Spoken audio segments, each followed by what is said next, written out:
The best defensive line in Madden 24. In today's video, I'm going to be giving you guys two lineups that I really like. One for more of a pass rush focus, one for more of a run stopping focus. And we're going to be going over the ratings to look at when new cards drop as well. And today we're actually not going to be covering any outside linebackers. The defensive ends that have dropped, I actually think are better edge rushers than the outside linebackers. Now we're going to get started right here with a pure just pass rush lineup. And there's two people that I really like on the edge. And the first person I really like off the edge right here is going to be the new legend, Bruce Smith. So Bruce Smith right here, 6'4", 262. I think it was a beast last year, and I think he's a beast this year too. 84 speed, 87 acceleration, and his pass rush stats just are so balanced. Has 88 power moves and 87 finesse moves. I just really like this card. And when we look at his full card, right, he also has every single trait you would want on yes, besides strip ball. I don't think this is the biggest deal in the world. These three pass rush traits on yes basically say, hey, he's going to use both of these ratings, and since they're top in the game, you would want that. And from an ability standpoint, he can get some things that no one else can. I believe he can get double or nothing for 3 AP. I think he's the first person in the game to get that, and they recently did something to double or nothing.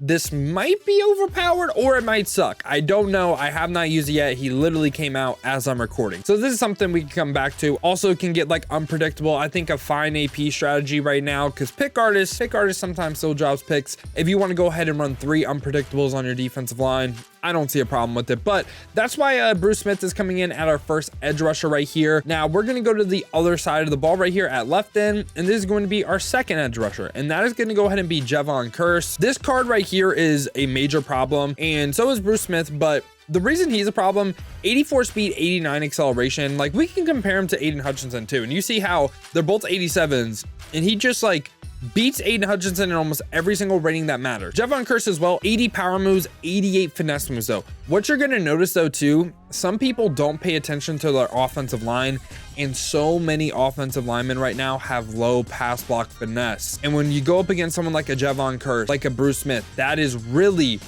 going to affect things. And also when we take a look at Jevon Curse again right here, he has just the finesse move traits on yes. So this is actually really nice. So this is a good example of a card that is actually even better than what he seems, and he seems legit, right? Spin and swim move on yes is only finesse moves. So what you can essentially do, you can block out that power move rating. He's only going to use finesse moves. So if he's going up against these guys that have low pass block finesse and he's only using this rating, that's why he is actually dominating. And also from an ability standpoint, Jevon Curse can go ahead and get the unpredictable like we just talked about. I think 3 unpredictables on the defensive line, perfectly fine. I see the justification for that. Now these two guys right here are our edge rushers. Now at our first interior spot on the defensive line, it is going to be a right end. I think he is the best defensive tackle in the game, period.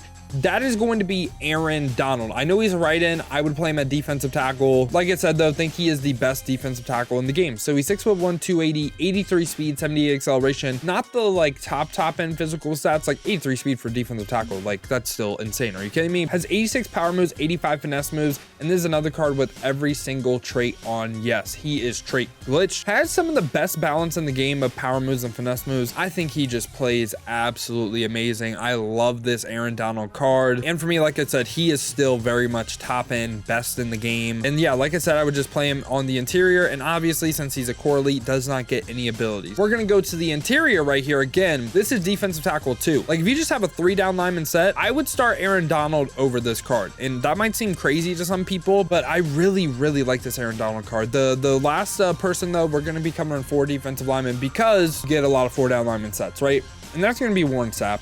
No doubt about it. Warren Sapp, we'll talk about him a little bit later as well when we go over like run stopping. 81 speed, 82 acceleration, 6'2", 303, has 87 power moves, 84 finesse moves. And when we take a look at Warren Sapp on MetaGG and his traits, he once again has everything you would want on yes, besides like strip ball. But again, don't really think that's too important. And I really like Warren Sapp. Also, Warren Sapp, if you want to justify running him over Aaron Donald because of his abilities, I can see that because he can get unpredictable for 2 AP. And yeah, I totally see the justification for running 3 unpredictables on the defensive line, like I've already said. But for me, I just like Aaron Donald more. Let me know if you think that's a bad take. Aaron Donald, a defensive tackle, I thought was the best in the game. This is my strict like pass rushing lineup. Now, what we're going to do right here, we're going to reset the lineup, and we're going to be going over run stopping. Now we are going to cover some of the same cards we already did. At left end right here, it is going to go ahead and be Javon Curse. So the rating we're looking at now is block shed. He has 88 block shed, but also an underrated thing, right? Like why is he here and Draymond Jones isn't? It's only like one less block shed.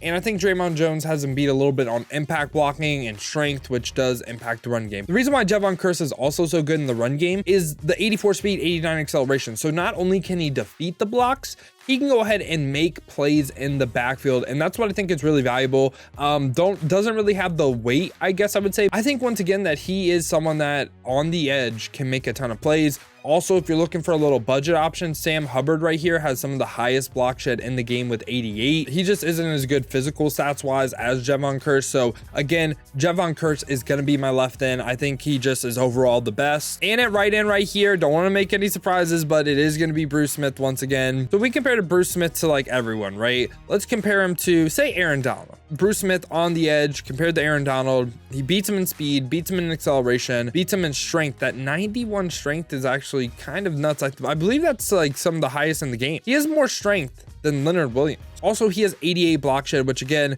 like you're going to notice some of these guys like Nick Bosa, like only 75, Myles Garrett with 80. Like he should make way. Micah Parsons with 69, even though Micah Parsons is just as good physical stats wise. Bruce Smith is just overall just a glitch. And something that we should talk about too is some of the run stopping abilities and my thoughts on them. So a lot of people, like I got some questions about run stopper, and I don't think he can get anything in tier 3. I would go ahead and completely avoid goal line stuff. And the reason for that is it just isn't worth it. Like if you're going to use this card, run the double or nothing on him or an unpredictable on him. I also would avoid the run stopper ability. A lot of people, when they look at run stopper, what the ability name is, right? They're like, it's a run stopping ability. I think this is actually more of a pass rush ability. What it says it does is they just don't use like shed points on run attempts, and they pretty much just stack up their pass rush points for pass rush. I think this does help in the run game, but I kind of think it helps even more in the pass game. Unpredictable is an unpredictable ability. Sometimes this will light up like it's like inside stuff and will stop the run too. So if you just want overall effectiveness first to run, I would go unpredictable. And now we're going to move to the interior, and in the interior, we once again are going to have Warren Sapp. Warren Sapp right here with 90 block shed. That is the highest in the game, I believe. 81 speed, 82 acceleration, 86 strength as well. Great pass rusher and also great in the run game as well. Now he can get a different ability this time. He can go ahead and get no outsiders. If he were an edge, like a defensive end, an outside linebacker, I wouldn't mind you running no outsiders. But on a defensive tackle, I don't really think it makes sense. And now finally right here, our final piece to the run stopping defensive line, we got to talk about Leonard Williams, Big Cat. He has a couple things going for him in the run game. First off, 6'5", 302. I like in the interior, if I'm focused on stopping the run, having two big bodies, right? And this dude right here is a big body. The speed and acceleration isn't there. That's why he's the defensive tackle too. And he has 86 strength. Kind of surprised it wasn't like in the 90s. Also has 87 block shed. 88 power moves is great. He can get the run stuffer, aka X Factor. This is essentially inside stuff and like no outsiders on steroids. So it's actually a pretty good X Factor to get if you want to go ahead and focus on stopping the run. The downside of it is the fact that it's like on and like off for plays. They can just pass the ball when it's on and then run the ball when it's off, and your X Factor essentially does nothing. I know it can still impact the game because obviously you're making them pass, but yeah, I like him getting this. And also in tier 2 right here, you can go ahead, get some pretty interesting things as well. Secure tackler on the defensive line. That's kind of interesting. You know, I don't mind that. Also, once again, gets the unpredictable ability. I'd probably just lean going unpredictable. That's why he's here. This run stuff for X Factor right here. And yeah, y'all, this has been me building the best possible defensive line, pass rushing, and run stopping in Madden 24 Ultimate Team. I hope y'all did enjoy this video, man. If you did, make sure to leave a like and subscribe to stay up to date with the best cards in Madden 24. Now, if you guys want to see me use these cards live, check the links in the description. Hit that Twitch with the follow. We have been grinding the streams over there, so I greatly appreciate that. And if you don't feel like heading over to Twitch and you want another video to watch, check this one out right here. I rank the best safeties by price in Madden 24.